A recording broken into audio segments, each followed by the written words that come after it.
To clap.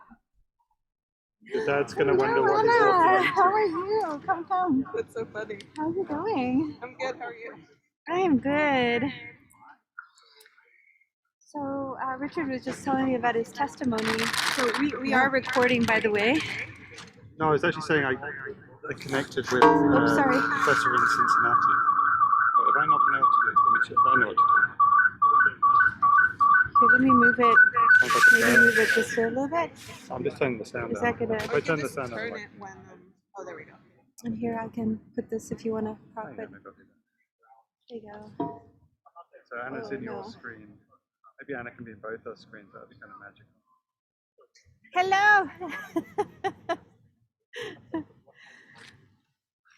Okay. You can toggle between the two. I love that. Yeah, that sounds really good. Yeah. So very, very pertinent to this conversation today, what happened on Wednesday. I'm going to turn down. Yeah.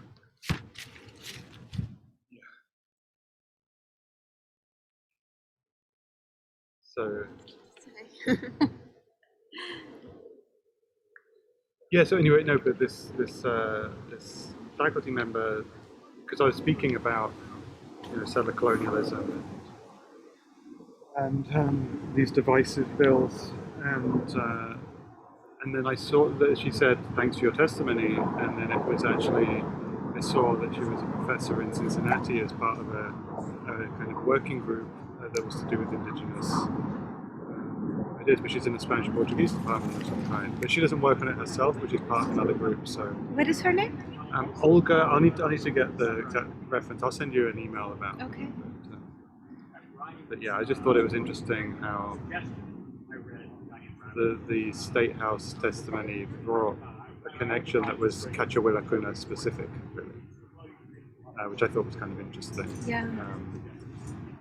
Because our class, the Global Indigenous Arts class, we talked about the testimony ahead of time, and because I was using land acknowledgement as a kind of case study, and so that seemed really relevant. And actually, there was one moment in the testimony where I was like, well, I've kind of just come from class and we've been talking about this, but it felt like such a different environment to be talking to the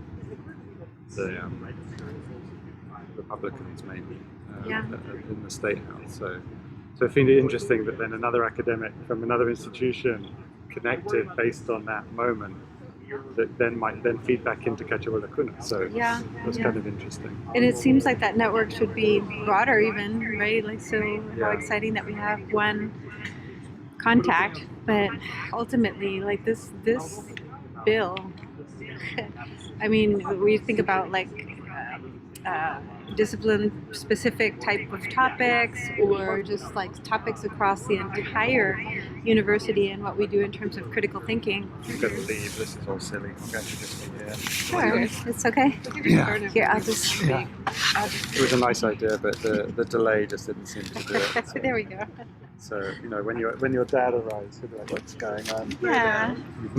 Actually, for those listening, if we have this as a recording, we might not do this. Are we recording? We are recording. Okay. Yeah. Anna's dad is going to join us, and so is there anything we need to prepare before your dad arrives, Anna? No, he's prepared. I was just going to introduce him when he enters Cool. the virtual room. Cool. Yeah, I sent him the Cassandra press reading, so he's all up to date. He's all up to date. Wow. Yeah, he's just wanting to listen, so we might have to encourage him to speak. Yeah. That's great.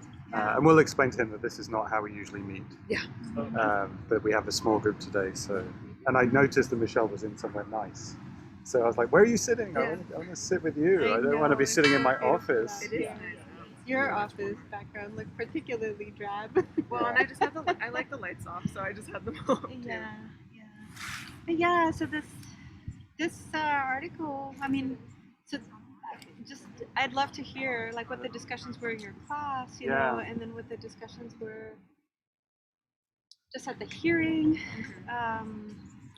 And it is an article that sort of makes us uncomfortable, and not just in terms of racist issues, right, but more more broadly about recognizing all of the power dynamics in all of our interactions, you know? So one of the things that we were discussing in one of my classes, right, was that often the framework is minority white, you know, or in our case with border studies and migration, you know, US, Mexico, or south of the border, US, Europe, you know. And at the very end of the class, I sort of turned it because there are a lot of Latin American students there, you know, saying this is sort of obscuring the fact that we have a lot of racist, sexist dynamics in our own countries, class, you know, fraught with all these issues in every single one of those countries, you know. So often the minority white sort of framework absolves Latinos, you know, from dealing with their own class and race issues, you know, internal to our particular group, you know. Yeah. So yeah, maybe beyond, you know, racism, there are other issues that sort of form part of that power. I think one of the most important things about this piece is that it's from a very specific context, but the issues that they're very familiar. So there's that kind of the question about what makes this a Brazilian context that she's describing. I mean, there are only kind of a few markers, like a kind of emphasis on Catholicism, you know, some other kind of gestures, but it wasn't like we're talking about the. I think Kurt's just joined us. Kurt, we're doing a weird thing where we're all sitting together. I'll just do my representation Michelle here. is here, Anna's here, I'm here, and so, and you're here now, so that's great. Yeah. It's great to see you, Kurt. You too. Hi. Wow. Trees. Yeah, we just, you know, I saw Michelle sitting here with this beautiful backdrop, and I was like, why am I in my office? This sucks sitting here. And then we saw Anna with her mask on, cowered in an office. It's like, let's be outside. Yeah, we might also hear other conversations as well, of course. Yeah, definitely let us know if we need to speak up or if you hear us okay. So I hear you fine. Thank you. okay, fantastic. Yeah, and Anna's dad is going to join us later, so that's why we put her at the center of everything. But yeah, we started talking about the Tatiana Nascimento piece, the take the white guilt to your shrink. Right. Which and Michelle was asking, because we've been in my class on theory and art education. We've just been reading the first sections of the Cassandra press reader. We got to the next piece on the Orishas, but this is where we got to, and it's all. We spent a lot of time talking about the Sylvia Winter and didn't really get to this piece. However, the topic of white guilt had already come up in the class in a pretty interesting way, and I was trying to kind of make a distinction between white guilt and white shame, which.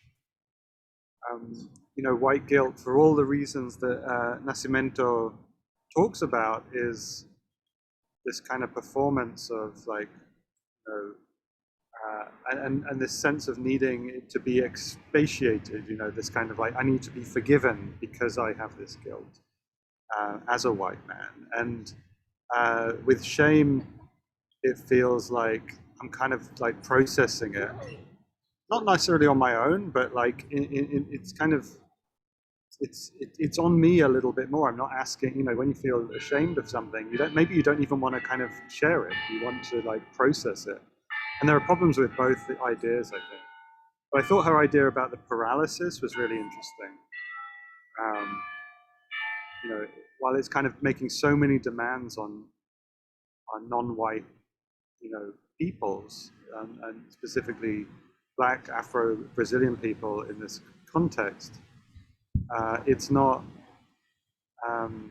mobilizing into action necessarily for the white person as well. So, and then we're linking it to the testimony I gave at the State House on Wednesday against these divisive concept bills, because there was this one moment when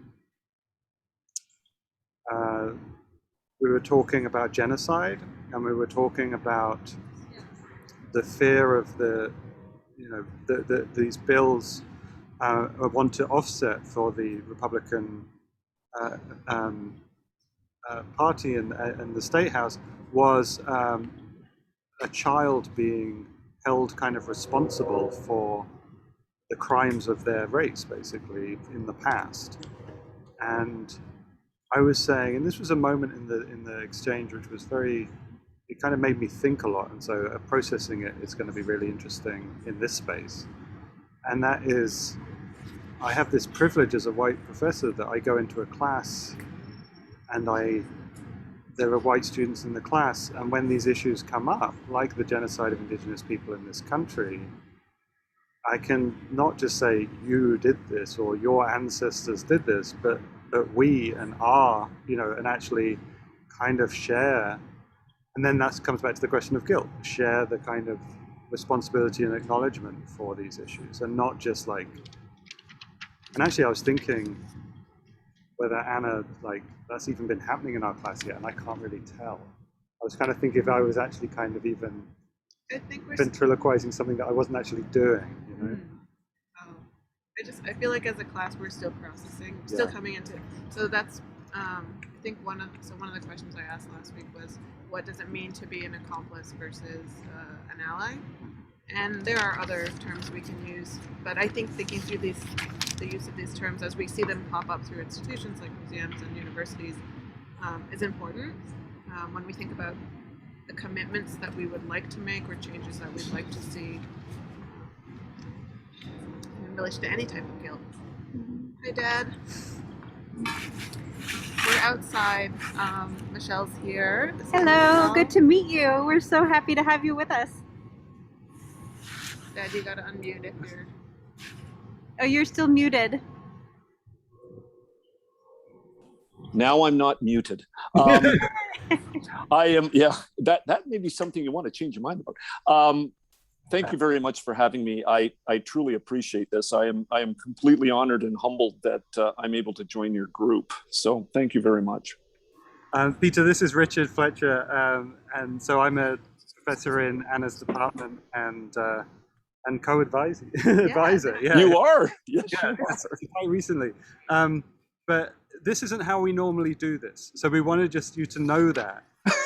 We're usually all on separate computers in separate places. But I saw Michelle over here sitting outside and was so kind of like jealous of where she was sitting that I was like, why don't we go outside? And it makes perfect sense. I mean, it's a beautiful day. It's not so nice here. It's very cold here in Toronto, but it looks beautiful in Columbus. So it is. And then this is Kurt Johnson as well, who's joining us. Whereabouts are you, Kurt? Remind us. In West Virginia. West Virginia, yeah. West Virginia. Oh yes. Okay. All right. Sunny here, but in the low 50s right now. So. Oh, okay, a bit chilly. So Anna was going to introduce you, I think. Okay. Okay. This is my dad. He's located in Toronto. He's at school right now, actually at elementary school that he teaches at. So, Oh, cool. Yeah. What subject do you teach, Peter? I teach French this year. I'm the French teacher at the school this year. Most years I would teach grade 7 or grade 8, but they were short of French teachers here in the bilingual country and said, can you do French again for us this year? And I said, sure, why not? So I actually teach introductory French to grade 4s and then teach intermediate French to the grade 7/8s. So anyways, we do, as part of the French, there's a French program that is really, really horrible. And I've been allowed to alter it. So I do a lot of social justice things in French with them where the students are introduced to a variety of social justice issues. Last year I had students, one student spent a fair bit of time working with the social injustice of missing and murdered Indigenous women in British Columbia. And she did a fair bit of research and then presented it as a graphic novel, really, as a short graphic novel in French. And she had a passionate understanding and a passionate anger at what has been going on. And I'm sure even in America, in the United States, you've heard about the uncovering of some unmarked graves in residential schools. And this girl last year was well underway with her project when she found out about the residential school horror. And if it had lit her flame before, she was completely on fire by the end of this. And it was nice to see her share with the class just her indignation. And she is, she's white. She's the product of settler colonists, but she was outraged to think that human beings are treated like that, or were treated like that. So when I make a connection with a student like that, I feel I've done my job. I feel good about that. So anyway. Yeah, thank you for sharing that. I actually, Yes. just to remind us that on, I think it's Thursday next week, which is September 30th, there's the Orange Day. Yes. So that is, if any, Peter, we're actually recording this, just so you know. Yes. Yeah. So anyone watching, wear orange, and it's a way of just honoring and grieving the victims of the residential schools and the boarding schools as well. That we call them. Right. As well. So, and that crosses, and this is something really interesting, I think, for some of the topics in our class with Anna, is like the Canadian-US divide, like kind of where things are in Canada compared to where they are in the US, and some of these topics. And we've been just talking about land acknowledgement, which in Canada is yeah. Well, so why that reaction, Peter, to land acknowledgement? Tell me. Well, because as part of my own unlearning, and I'm in a relatively unique position, that I am a settler colonist, background from Wales, and family from Wales, family from Scotland, settler colonist, here for 4 generations, and yet I have an Indigenous daughter. And as part of my personal unlearning, I've had to, consider just what exactly is the relationship that the settler colonist thinks that he, she, or they have with Indigenous people. And I'm so annoyed at my own school board, and I'm annoyed at other school boards who have land acknowledgements that say, and in my school, because I'm teaching a Catholic board, a parochial board, that as late as Monday, there was a land acknowledgement that came out that really invoked God to make sure that we honor our treaties. And I thought, we've never honored our treaties. We've never honored treaties. Why would we be saying that? And I was incensed to think that someone, as part of their white privilege, felt that they could invoke God to say, well, there's a legitimacy, and that, we want to make sure as good Christians that we're honoring our treaties. It's like, come on. Wow. That land was taken, and I was outraged by it. In fact, I don't mean to monopolize your class, but Anna and I were talking about this a couple of weeks ago, and I had forwarded to her a land acknowledgement by a teacher who has, I believe she's Iranian actually, and she had written a land acknowledgement that really dealt with, we stole your land. There's no 2 ways about it. We stole your land. And it doesn't appear that you're going to be getting your land back. And for that, it's reprehensible. And I felt that there's a land acknowledgement. There's an acknowledgement of what the relationship is between people and land.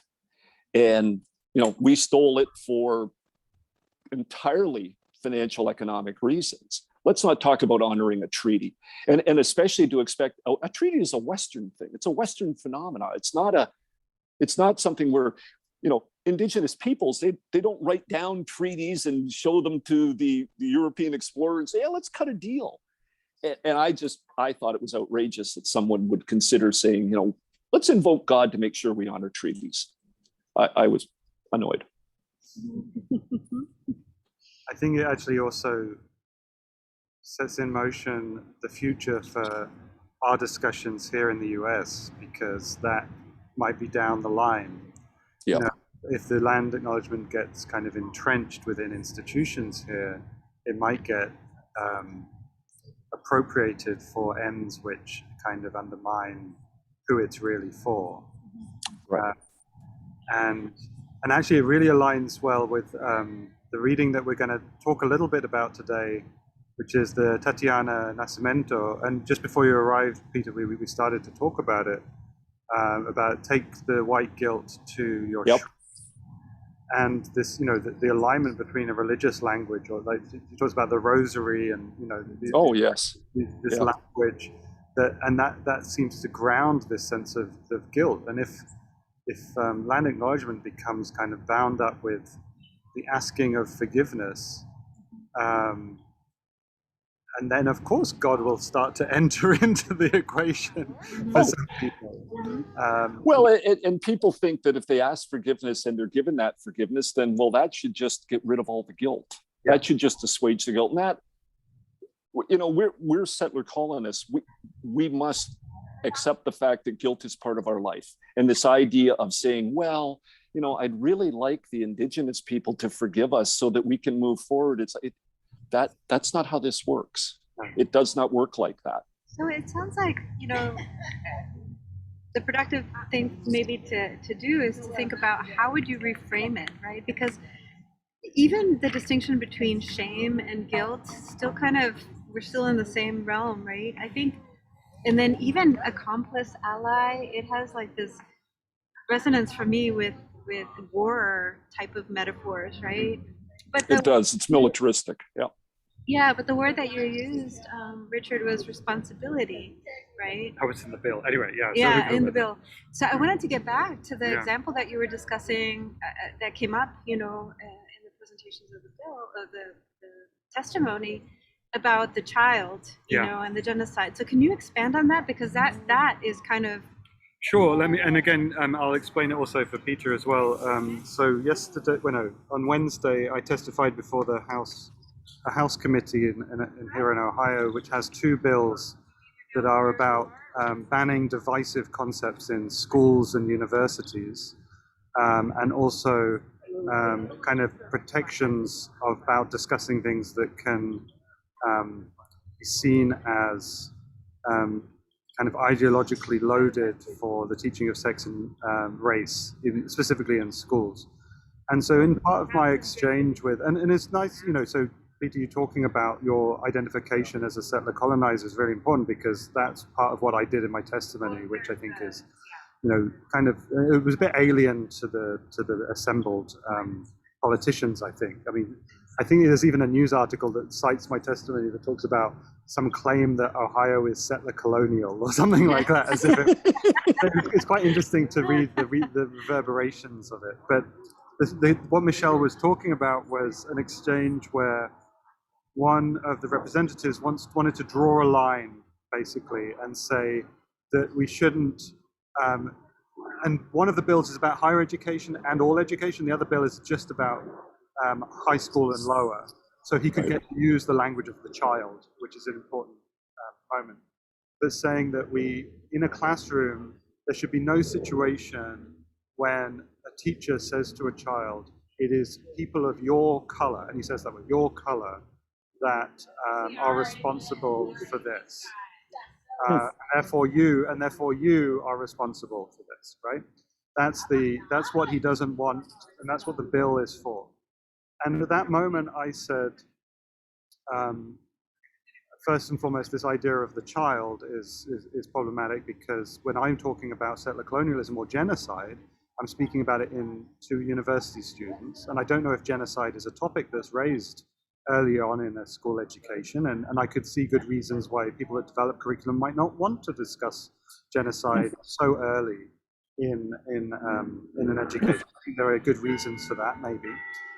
But then I said that because I am myself white, I don't point to the students and say, you and your people and your race did this. I get to say, we did it. And right. So, and the point for me was I guess it felt like a dramatic moment in the testimony, because it was one in which a thought came to me at the same time as I actually said it, which was this sense of we was an element of white privilege too. Mm-hmm. And what the bill seemed to be against are non-white teachers telling white students that white people are responsible for things. Now, what happened? They're not ready for white teachers telling white students that we are responsible for things. I don't think they're prepared for that. So that was the moment. And so within Tatiana Nascimento's piece, I'm trying to work out where that fits. I have to register this question of the me at the end, the aburrido, the boring me. Oh yes, yep. Look at me perform on stage and be, the woke white man in that context. At the same time, I also think that what we're up against is not even being willing to register the facts as still resonant and still, institutionally and systematically operating in our societies. So I think that right. I think my simplification. So I'm trying to think where what happened on Wednesday fits in with what Nascimento is. And I know it's a bit like the settler move to innocence, the Tuck and Yang piece that we discussed before. I know that I'm, performing my whiteness at particular moments, but sometimes it kind of, white people have to like thrash it out. Yep. And I think that's important. Well, it sounds like the legislator is making it a binary decision. Either you talk about genocide or we're not going to bring it up at all. And first of all, let's talk about it, if you don't mind. Let's talk about genocide, and let's talk about what kids know about genocide. Every year on November 11th in the United States, they celebrate Veterans Day, and we celebrate Remembrance Day in Canada, and that is to recognize war. Well, there was an awful genocide between 1939 and 1945, and students now I can't speak for Ohio, obviously I can't speak for Ohio, but here in Ontario, students are learning about war, about those sorts of things as early as 11 years old. No, we're not talking about gas chambers and the horrific way that Polish Jews died, but we talked about the fact that one group wanted to eliminate another. The second thing is, there are students, and I'm sure why would I think Ohio or Michigan is any different than Ontario? There are students in schools who have come from war-torn countries, and we're going to say to them, let's not talk about critical race theory. Let's not do that, because that could upset the child. I had Syrian students in a grade 8 class. They just come in after Bashar al-Assad had created, started that war following the Arab Spring, and, decided that he was going to suppress anything that looked like an Arab Spring in Syria. And these people left, this family left. In fact, there were several families. They ended up at my school, the school I was at. Those kids were shell-shocked. They were traumatized. They wanted to talk about it. I can't imagine being a teacher and go, well, you know what, we don't want to talk about the nasty side of life. Let's just everybody get along. That's not life. And I'm not suggesting that students have to be traumatized by what we teach, but to ignore it, what lesson is learned by saying everything is fine? I'm not sure what lessons are learned in life when you say, hey, everything's fine. Let's not talk about genocide. I'm kind of a brutal realist when it comes to that. We're human beings. We know how to treat children.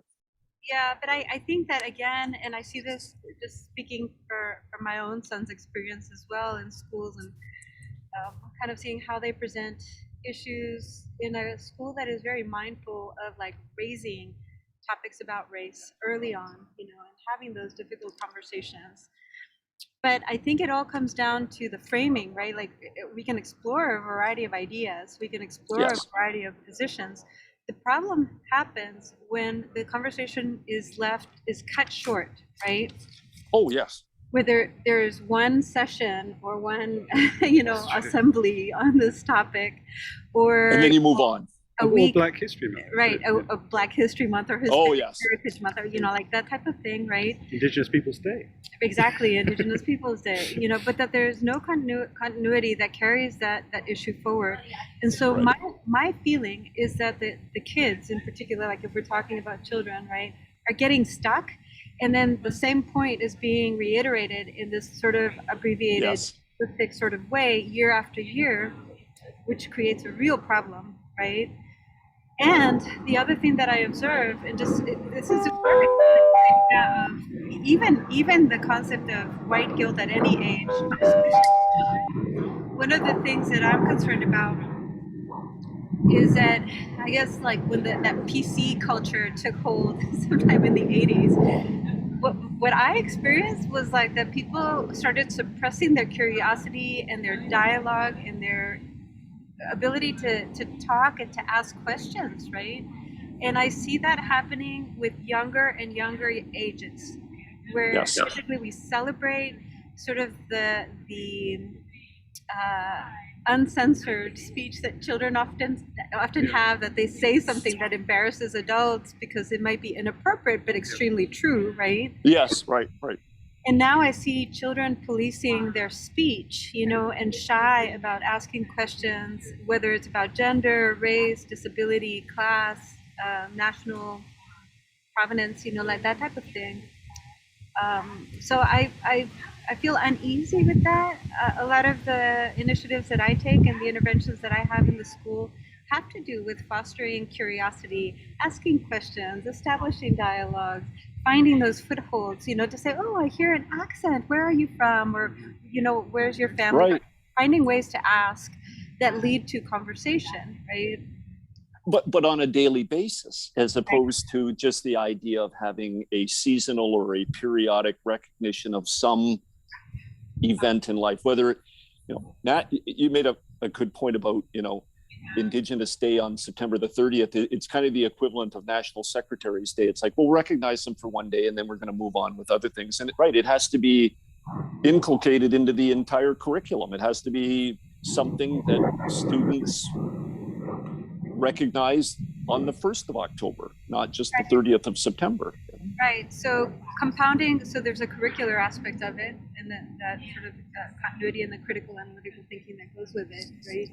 But I think that this concept of guilt and the paralysis aspect of it is something that I'm really interested in sort of hearing more about, and understanding in more depth, because I think that regardless of the curriculum, if you have that already ingrained in a child or at any age, right, it creates a barrier and it creates an inability to act, in some ways. So I want to hear more about that from y'all's class, since you've digested it a little bit better. Just as a note too, I read this piece in the summer a while ago, and I kind of skimmed it this morning, but I couldn't dive into it again. It's just, actually yesterday was a lot. I had to do a lot with my teaching, and it was an emotional component, but so I felt exhausted, and it's one of the words she uses in the text. So I didn't dive into it. So if somebody could expand on paralysis, I don't remember what the relationship is. Yeah, we're going to switch over here to Richard. I me, think you're yeah. going to be speaking on that.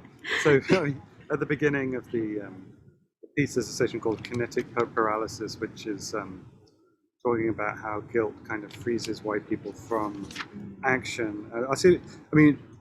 Yep. Nascimento is really the way that she's writing, and I'm really interested in her phraseology as well. And I think that actually she knows that as a white person, I'm interested in her phraseology. I really think, because she actually kind of points at it at one moment, and I can maybe find it. But I think she makes, so let me see if I can find a really good,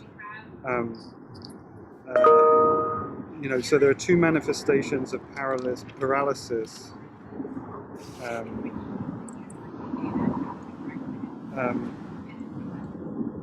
So the white guilt paralyzes because it creates the inability to act or stand active, reflective in a transforming way regarding racism.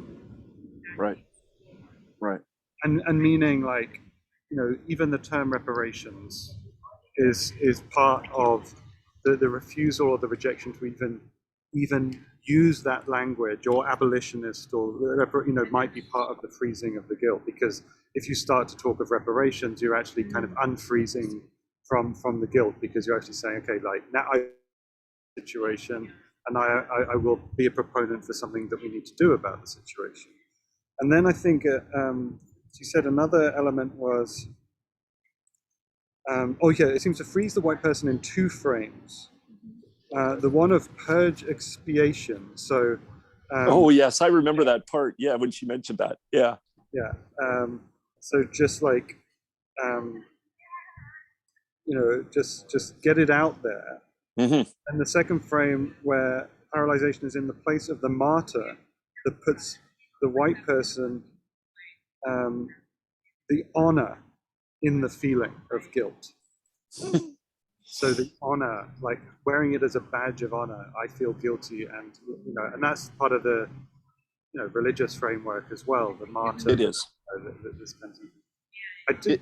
But the paralysis thing, just Anna, just like, and just your note to exhaustion. I would even argue that this text is written by an Afro-Brazilian poet and activist to white people in regards to then getting non-white people to kind of nod in kind of a, I think it's a text that has that element to it, and I love the ending, which is where do not ever take your white guilt to a non-white person except if they're your therapist, and then that's a really good reason. This kind of, and it's just like this wave she just cuts. So I think, and then back to that word responsibility. I mean, we're all sitting here in relation to whiteness and non-whiteness, and there might have to be different discussions in relation to white people talking about this as non-white people talk about it. And like your presence here actually creates that one of the conditions that she's concerned about, where white guilt starts to be like directed at you and like for you, and like that's why we're here is for you, and But I feel uncomfortable. Like we have talked about in relation to your show, the radio show, and just in relation to sort of acknowledging our position, vis-a-vis the topics that we deal with in K'acha Willaykuna. And I don't know, I honestly, like, there's a self-reflection going on. Is like, am I oblivious to this? Do I consider myself Latina? I have some indigenous roots in Ecuador, but I've kind of come up through the system here, and I acknowledge a position of privilege always, even as a student, like the privilege of studying in the first place, and now sort of in academia. But I have a really hard time relating to these concepts, so I think about, I don't think about guilt, I think about, and I don't know where this comes from, I think, for example, a term that comes up for me is grief, like where you learn about some atrocity that has happened, right? And there is a sense of like profound grief, and I would not say despair or something like this about like there's nothing to do about it, it happened in the past, or something like this, but a profound sort of acknowledgement, of that. I don't know necessarily, so I don't know where this comes from. There's a lot of I don't knows there. I don't feel a sense of paralysis. I wonder if that comes from a Latin American background in coalition politics, where we don't talk about just race or just class or just gender. There are moments of articulation that sort of bring people together around certain causes that activate, right? maybe white guilt in the context here is white male guilt. Well, but no. So no. I mean, they're too. I think I turned my. I do think there is a discussion of, because I mean this is really simplistic, but certain gender stereotypes are that a man will kind of proceed to try and do something about something, right? They won't just kind of be in that space or trying to find, and they may, and that idea, and I know that there are moments that I embody this completely in my relationships, like kind of when someone is hurting, I want to do something and do something to stop them hurting, and actually maybe I just need to listen to them, and that what will pass by my very act of hearing and being there will actually support them. And so when white guilt might be this idea of the performance of it might be a kind of, I've got to do something with this, and I've got to tell these people that are being affected by it that I hear them and I see them, but I have to do something about it. Me, aburrido, me. And But so is that empathy? I mean, Yeah. is that empathy? That is empathy. I mean, you're identifying with the situation of that person. I'm not sure that guilt is empathy. Yeah, so empathy versus maybe like the white savior complex that you're sort of alluding to, right? Yeah, definitely. I think what Dr. Fletcher is talking about is a sense of empathy with the view that I see that there's a situation and I identify with it so much, I can put myself in that person's shoes so much that I want to make a change. I think that really is the first step towards atonement. I think I view that more as atonement. It's like I've had all this privilege. I see that I can make a connection because, gee, look what I'm looking at. And now you're going to take that next step. And guilt without action to follow, I don't know what the purpose of guilt is if there's no sort of remedial action to be taken. And I tend to look at it as, and I'm not talking about from a Christian standpoint, I'm not talking about anything like that. I'm just talking about the general, whether you be Buddhist, whether you be Hindu, the idea of atoning for some condition that you are in. That condition could be, a Christian might call it sin, another person might call it just bad living. It might be untold privilege, but your atonement is identifying with that person and trying to fix it. Atonement. And I think I think a lot of us just have this guilt and then go, well, I hope you'll forgive me. And that, I don't know what that guilt is. I don't know why it's putting all the burden on the person who has been suffering. Yeah. Oh, you have now, on top of all that you've suffered, now you got to forgive me. It's like, I think sometimes it's too much to ask for. Maybe I'm too hard on people. I don't know. No, but so atonement. So Richard was saying atonement and unlearning. Does atonement carry sort of like a religious thing to it? Yeah. But unlike, Carry, yeah. Unlike, within a kind of, unlike what do you call it? Confession. Yeah. I mean, confession is asking for atonement from somebody else, rather than staying in the place of how do I atone. Exactly. It's like a one and done practice. And and when I hear atonement, and I've had this conversation, but I really think of Christianity. So it might be Catholic, kind of, so I think there's got to be other words. I do like the word responsibility, thinking about, because that means that you're moving towards, if not already established, this kind of commitment. critical reflection. But that's too much in the head, or the dialogue. So, but just coming back to what you were saying, Richard, about this idea of like being frozen, paralyzed, frozen from action, then maybe it's not an issue of whether you're frozen from any action at all, but that it redefines the type of action that we can take. Just thinking about the example that you brought up. But one thing that's never asked. Well, I shouldn't remember. This is my first time at the Unlearning Hour, but we talk about these sorts of things in terms of like, what action can we take? What can we do? And it's always from the white perspective. And I had said this to Anna a few months ago. We were having a discussion about, I don't remember what exactly it was about regarding this. And I said, has anybody ever asked an Indigenous person or a representative of Indigenous people what they're looking for in terms of reconciliation? And I find it so arrogant on our part to say, I understand your situation, we're going to work to fix it. It's like, no.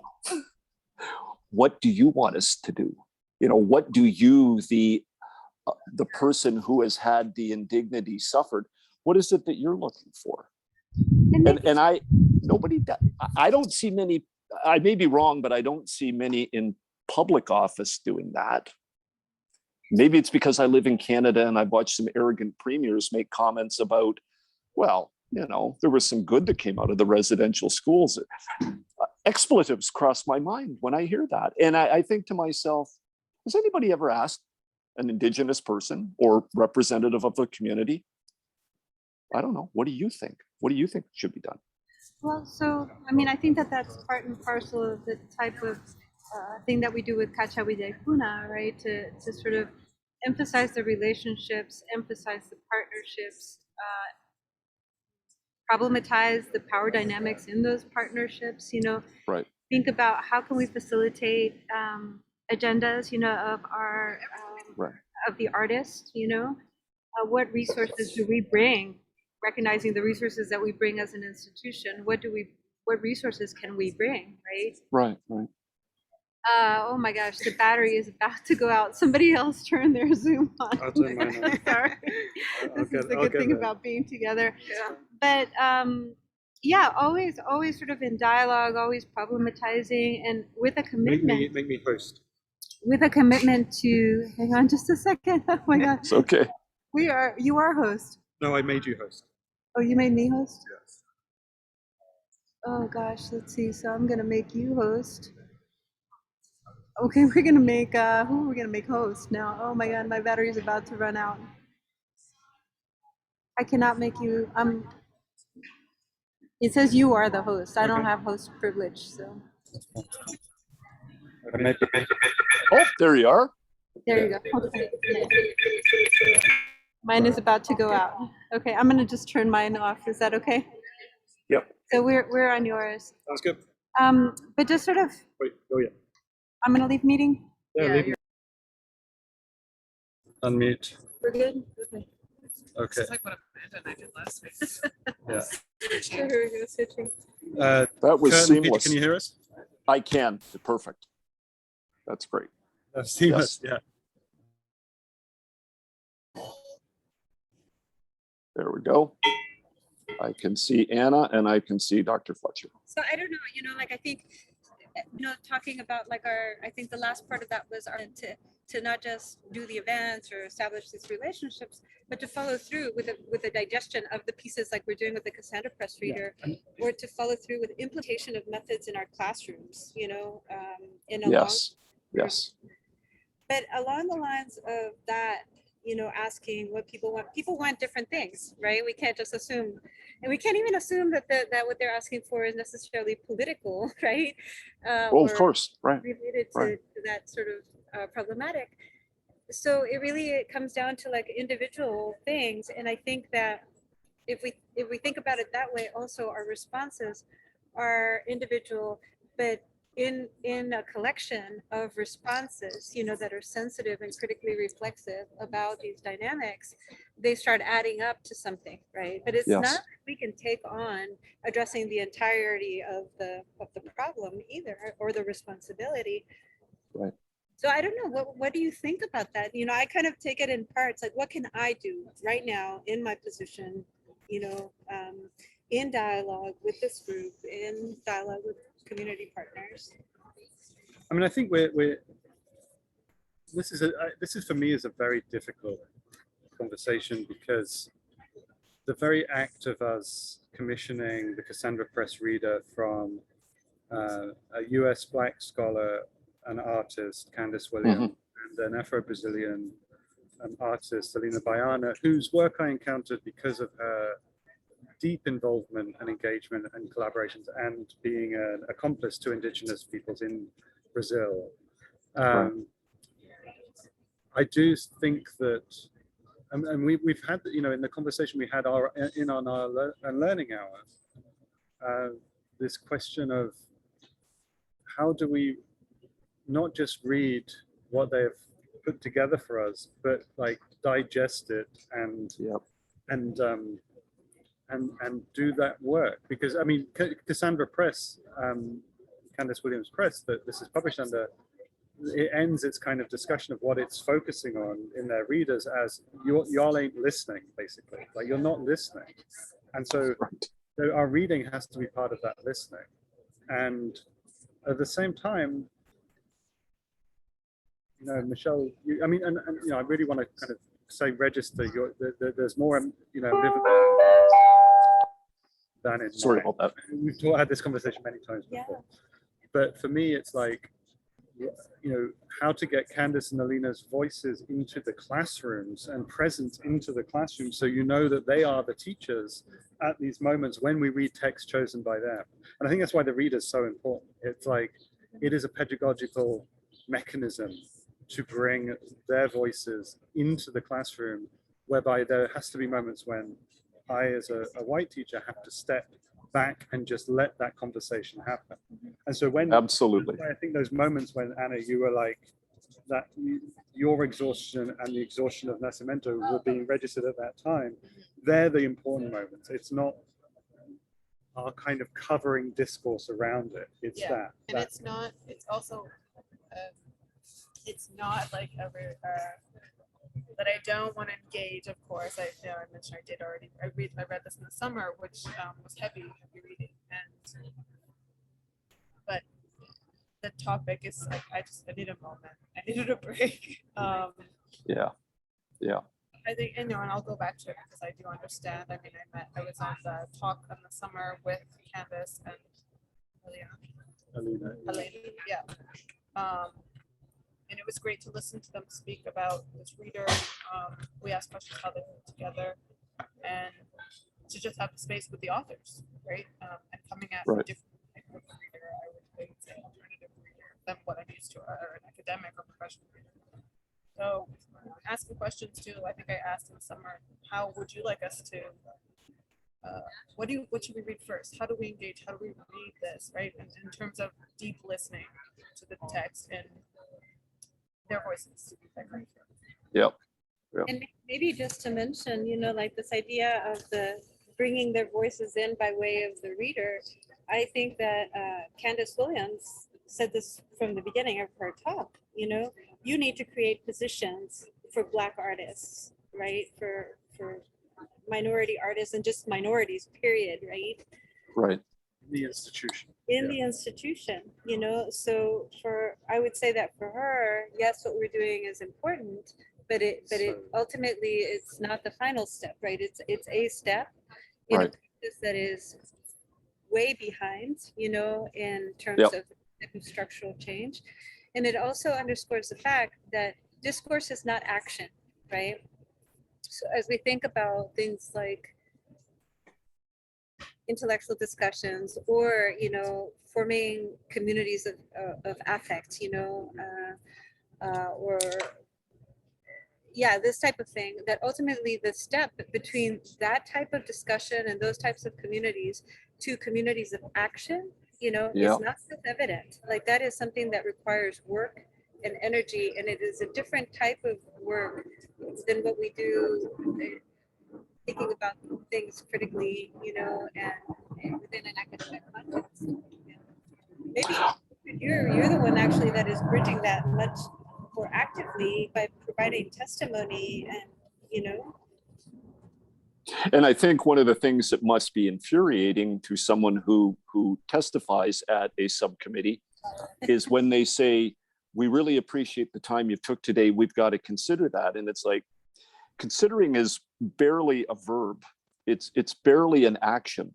And you're right. If we're just going to have discourse, it is essentially inaction. I realize that the word is a verb, but it's not an action that leads to a fulfilling end. Talking back and taking the step, the action-based, whether it's action-based research or whether it's whatever your particular focus is, you have to take the next step beyond discourse. We just can't keep talking about it is very important, and developing a framework is important. Yes, what do we use that framework for? It's got to be to an end.